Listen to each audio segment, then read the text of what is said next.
Yung mga lodi, nandito ako sa Bulasan.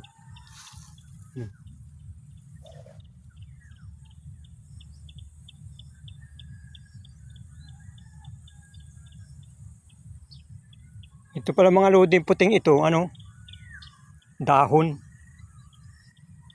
Dahon pala na itong mga puting ito, mga lods. Yan o. At ito talaga ang bulaklak. Yan o.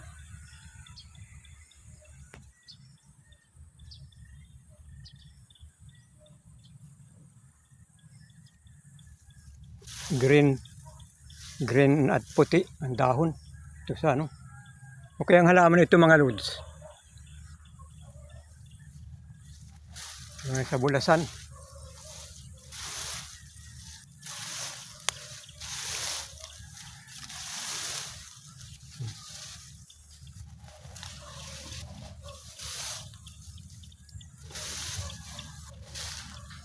Palang puting yan ay dahon.